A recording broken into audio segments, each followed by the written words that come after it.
तकरीबन 2 माह होने को हैं और गर्दनीबाग में बीपीएससी अभ्यर्थियों की जो मांग थी वो अभी भी अनवरत जारी है।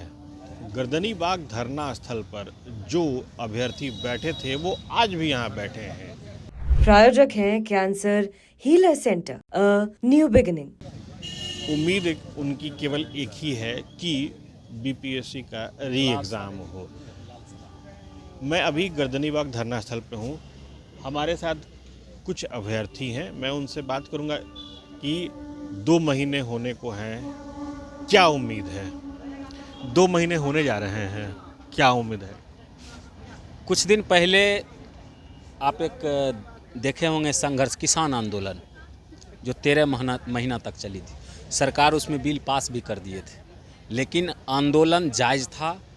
किसान अपनी मांग सत्य रूप में रख रहे थे तो सरकार को वापस करना पड़ा। उसी तरह के बहुत सारे आंदोलन और सत्याग्रह को हमने अध्ययन किया है। उसी आधार पर मैं अपनी इस री एग्ज़ाम को लेकर के आंदोलन कर रहा हूँ, सत्याग्रह कर रहा हूँ। तो 2 महीना हो या 2 साल बीत जाए, लेकिन हम ये मांगे सरकार के नज़दीक हासिल करके रहेंगे। जब तक हासिल नहीं होगा कोई समझौता भी नहीं होगी। अच्छा, आप लोग तो लगातार बैठे हुए, लगातार आपने कई बार प्रदर्शन हुआ, आप लोग यहाँ से अपना हुजूम बना के भी निकले। आज कुछ संख्या कम लग रही है, दिख रही है। खाने पीने के लिए लोग गए हैं, नहाने जाते हैं, खाना खाना पड़ता है। हुजूम कम नहीं हुई है, ये तो बीज है। सारे फसल अभी बहुत जगह है और ये जुटान होगी। 2 दिन के अंदर आपको दिखने को मिलेगा कि हम में वो ताकत, हम में वो जज्बा, हम में वो इनकलाबी सिद्धांत अभी तक हटा नहीं है, ना ही घटेगा और ना ही कम होगा। अंशतः प्रतिशत भी कम नहीं होगा, पूर्ण रूप से आपको दिखने को मिलेगा। अच्छा, मैं आपसे जानना चाहूँगा, खान सर ने एक दावा किया है कि प्रूफ मिला है और उस प्रूफ के बाद से अब बीपीएससी को अपने कदम को पीछे हटाने होंगे, क्या कहना चाहेंगे? सर, खान सर की बातें खान सर ही जाने, मैं उन पे कमेंट्स नहीं करना चाहता हूँ।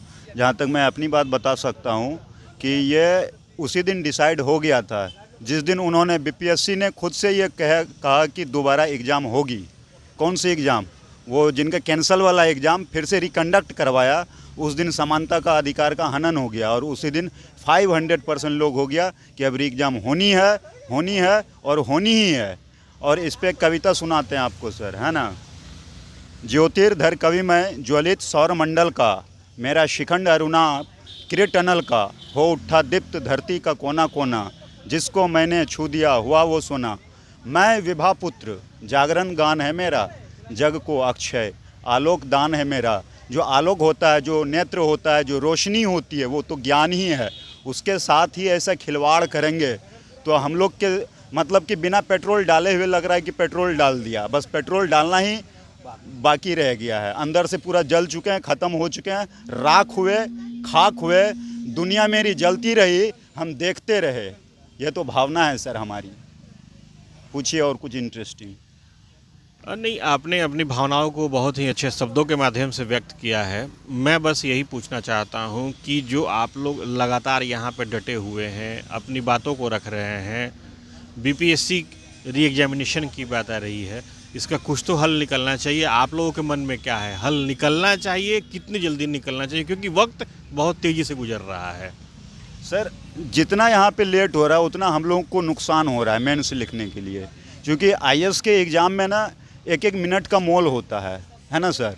और जितना सरकार इतना लटका रही है, इतना समझिए कि आने वाले समय के लिए, हमारे नेक्स्ट जनरेशन के लिए यह बहुत बड़ा एक प्रश्नवाचक चिन्ह लग रहा है।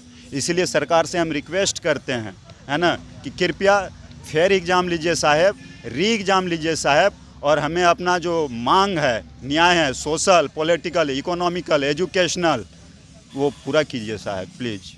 तो ये अभ्यर्थियों की उम्मीदें अभी भी कायम हैं। वो इस बात पर बिल्कुल मुतमईन है कि उनकी बातों को सुना जाएगा, उनकी मांगें पूरी होंगी और ये मांगें जब पूरी होंगी तो आगे आने वाले जितने अभ्यर्थी हैं उनको बहुत इसका लाभ मिलेगा।